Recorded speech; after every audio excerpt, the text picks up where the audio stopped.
সাবেক প্রধানমন্ত্রী শেখ হাসিনা ও সাবেক দুই মন্ত্রীসহ 7 জনের বিরুদ্ধে হত্যা মামলা দায়ের করা হয়েছে। আজ ঢাকার চিফ মেট্রোপলিটন ম্যাজিস্ট্রেট আদালতে মামলার শুনানি অনুষ্ঠিত হয়। মেট্রোপলিটন ম্যাজিস্ট্রেট রাজেশ চৌধুরীর আদালতে এর শুনানি হয়েছে, যার রায় পরে দেয়া হবে।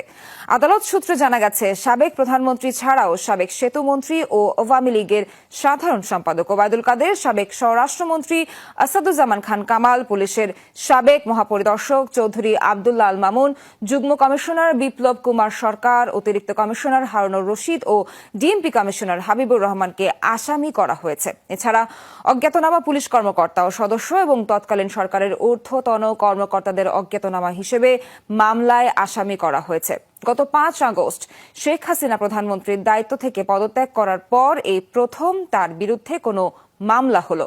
মামলার বাদী হয়েছেন আদাবর এলাকার বাসিন্দা ব্যবসায়ী এস.এম. আমির হামজা শাতিল। তিনি একজন সচেতন নাগরিক হিসেবে নিরীহ নাগরিক হত্যার বিচার চেয়ে এই মামলা করেছেন। উনি হচ্ছেন আবু সাহেব। উনি একজন রিক্সা চালক ছিলেন, পরবর্তীতে মুদি দোকানি। উনি 19 তারিখ বিকেলবেলা মাথায় গুলি খেয়ে মারা যান বসিলা 40 ফিট রোডে।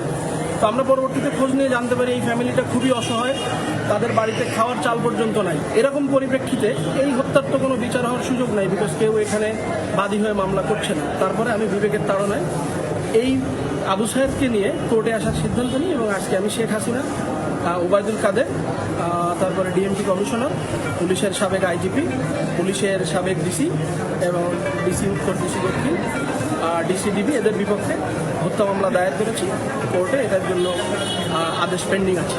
আমরা এই মুহূর্তে অপেক্ষা করছি। আদেশের পরে আমরা পরবর্তী সিদ্ধান্ত নেব।